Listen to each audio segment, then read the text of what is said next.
Hi అండి, welcome to star వెన్నెల. బాగున్నారా? మేమైతే చాలా బాగున్నాం. మీరు ఎలా ఉన్నారో కామెంట్ సెక్షన్లో కామెంట్ చేయండి. ఇంకైతే పొద్దున్నే ఈరోజైతే శనివారం అని చెప్పేసి ఇంటి ముందైతే ఇల్లు మొత్తం క్లీన్ చేసేసి తర్వాత అయితే ఇంటి ముందైతే ముగ్గు పెట్టుకుంటాను అనమాట. మొత్తం అయితే వీడియో అయితే తీయలేదులేండి, అప్పటికే టైం అయిపోయిందని చెప్పేసి ఇంకా సగం పని చేసిన తర్వాత వీడియో అయితే స్టార్ట్ చేసినాను అనమాట. ఇక్కడైతే ముగ్గు అయితే పొద్దున్నే ఇంకా శనివారం అని చెప్పేసి ఇల్లు మొత్తం క్లీన్ చేసుకున్నాక ముగ్గు అయితే ఇలా పెట్టుకున్నాను. ఇంకొచ్చేసి ఈరోజైతే నిన్న ఇడ్లీ చేశానండి. ఇడ్లీనే కొద్దిగా ఇడ్లీ పిండి ఉంటే ఫ్రిడ్జ్లో పెట్టినాను. అదే ఇవాళ కూడా ఇడ్లీ అయితే వేస్తూ ఉన్నాను. ఇడ్లీ పిండి కలిపితే ఒక రోజుతో అయిపోదు కదండి, అందుకనేసి నిన్న వేసిన ఇవాళ అయితే కొద్దిగా ఉందని ఈరోజు కూడా ఇడ్లీ అయితే వేస్తూ ఉన్నాను. ఈరోజు పిల్లలకి టిఫను ఈరోజు కూడా ఇడ్లీనే అనమాట. రోజు ఉదయాన్నే టిఫన్ అని చెప్పేసి ఇంకా ఇడ్లీనే పెట్టేసినాను. ఇంకా రేపు ఇవాళ అయితే శనివారం కదా, రేపు ఆదివారం ఆగి మళ్ళీ సోమవారము దోశ ఏదో టిఫిన్ అయితే వేస్తాను అనమాట. రోజు ఒకే రకమే కాకుండా ఇంకా టిఫిన్ అనేది దోశ కూడా ఒక రోజు అయితే అది ఒక రోజు ఇది ఒక రోజు అనేది వేస్తాను.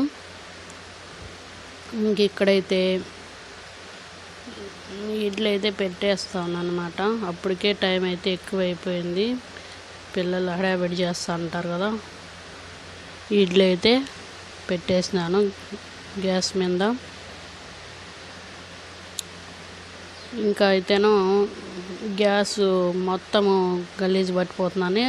నేను ఎప్పుడప్పుడు ఏమన్నా కొద్ది పని కూడా ఎప్పుడప్పుడు క్లీన్ చేసుకుంటా అనమాట. లేదంటే గ్యాస్ స్టవ్ మీద చాలా చండాలంగా తయారైపోయి, అందుకనేసి ఏమన్నా కొద్ది పడి ఉన్నా కూడా ఎప్పుడప్పుడు క్లీన్ చేసేసుకుంటా అంటే గ్యాస్ అనేది క్లీన్గా ఉంటుంది. ఇక్కడైతే మధ్యాహ్నాలకి లంచ్ బాక్స్ లెక్కనేసి బీరకాయ కర్రీ చేద్దామనేసి బీరకాయ కర్రీ చేస్తూ ఉన్నాను అనమాట. పొద్దున్నైతే టిఫిన్ చేసేస్తారు కదా, మధ్యాహ్నం కూడా మళ్ళీ ఇప్పుడే అన్నం కూర టిఫిన్ మొత్తం అయిపోతే మళ్ళీ నేను డ్యూటీకి వెళ్ళాలి కదా అనేసి హడావిడిగా ఓ పక్క టిఫిన్ చేసుకుంటూ ఇక్కడైతే అన్నం కూర కూడా చేసేస్తాను అనమాట. ఇక్కడైతే టిఫిన్ లేకైతే పల్లి చట్నీనే అండి చేసిండేది. పల్లి చట్నీ చేసి తర్వాత దానికైతే తాలింపు పెట్టేసినాను అనమాట.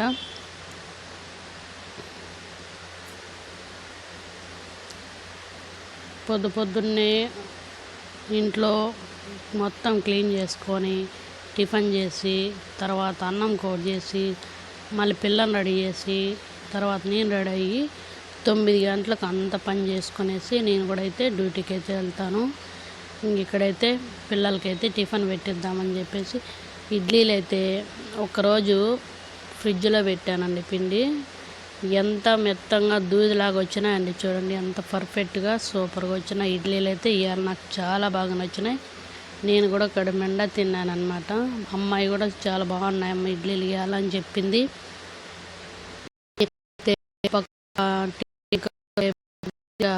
అన్నం కూర కూడా రెడీ చేసేద్దామని చెప్పేసి అయితే కూరకైతే ప్రిపేర్ చేస్తూ ఉన్నాను అనమాట.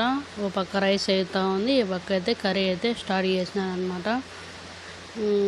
అయితే ఏదో ఒకటి హడావిడి అయితే ఈ గ్యాస్ మీద ఏదో ఒకటి అయితే హడావిడి చేసుకుంటూ ఉంటాను అనమాట. ఇక్కడైతే కర్రీకి బీరకాయ కర్రీ మీకు తెలిసిందండి, ఆల్రెడీ మీకు కర్రీ చూపించినాను కదా. అదే విధంగా అయితే కొంతమంది చూడని వాళ్ళు ఉంటారు కదా, అందుకని చెప్తాను అనమాట. ఫస్ట్ అయితే బాండి పెట్టుకొని అందులోకైతే 2 స్పూన్లు 3 స్పూన్లు మనకి ఎంత కావాలో అంత, మన తినేవాళ్ళు తింటారు లేవట్లేదు. 2-3 స్పూన్లు ఆయిల్ అయితే వేసుకొని అందులోకి వెల్లుల్లి రవ్వలు 4-5 రవ్వలు వేసుకొని తర్వాత వేసి తాలింపు గింజలు అయితే వేసుకొని తర్వాత అయితే ఉల్లిపాయలు అనేది వేసేసుకోవాలా. అందులోకి కొద్దిగా కరివేపాకు కూడా వేసేసుకుంటున్నాను. వీడియోలో సరిగ్గా మాట్లాడడం రావట్లేదు. ఇప్పుడు నేర్చుకుంటాను నేను కూడా.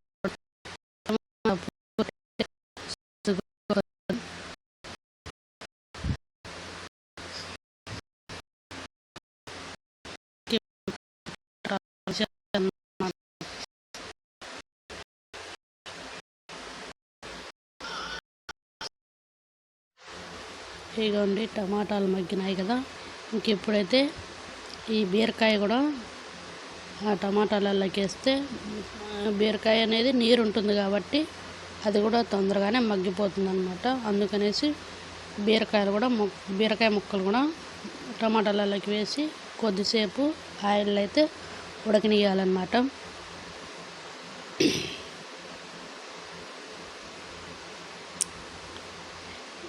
ఈ వాయిస్ ఓవర్ అనేది ఈ మాట్లాడాలంటే కొంచెము నోరు తడబడుతూ ఉందన్నమాట.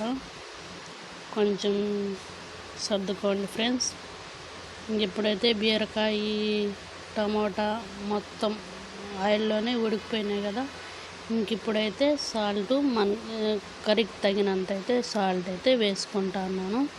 అలాగే కారం పొడి ఒక స్పూన్. మేమైతే ఎక్కువైతే తినలేము ఫ్రెండ్స్, అందుకనేసి కారపొడి 1.5 స్పూన్ అయితే వేసుకున్నాను. తర్వాత వచ్చేసి పసుపు కొద్దిగా వేసుకున్నాను. తర్వాత వచ్చేసి కొద్దిగా ధనియాల పొడి, 1 స్పూన్ అంతా ధనియాల పొడి అయితే వేసుకోవాలి. అందులోకి 1.5 స్పూన్ అనేది కొబ్బరి పొడి కూడా వేసుకోవాలన్నమాట. కొబ్బరి పొడి అనేది వేసుకుంటే కర్రీ అనేది చిక్కగా వచ్చింది. తర్వాత అయితే కొద్దిగా టేస్ట్ అనిపిస్తుంది కదా, అందుకనేసి కొబ్బరి పొడి కూడా వేసి మొత్తము కలిపేసుకోవాలి. ఇది మొత్తం ప్రాసెస్ మొత్తం ఇంకా వాటర్ అయితే లేదు కదా, అదిగో ఆయిల్లోనే మొత్తం బాగా ఉడికిద్ది, అప్పుడు టేస్ట్ వచ్చిద్ది అన్నమాట. ఇంకా ఇప్పుడు వేగింది కదా మొత్తం ఆయిల్లోనే. ఇప్పుడైతే కొద్దిగా వాటర్ వేసుకుందాము. అంటే మనకు రైస్ లెగ్ కాబట్టి వాటర్ అయితే కొద్దిగా వేసుకోవాల్సిందే ఫ్రెండ్స్. కొంచెం గ్రేవీ కావాలంటే వాటర్ అయితే వేసుకోవాలి కదా, అలా అనేసి నేనైతే వాటర్ అయితే యాడ్ చేసుకున్నాను అన్నమాట. ఇదిగోండి కర్రీ అయితే అయిపోయింది. ఇప్పుడు నేను కూడా రెడీ అయిపోయినాను, డ్యూటీకి అయితే వెళ్దామని చెప్పేసి. ఈ వీడియో అయితే ఇంతేనండి ఫ్రెండ్స్, బాయ్.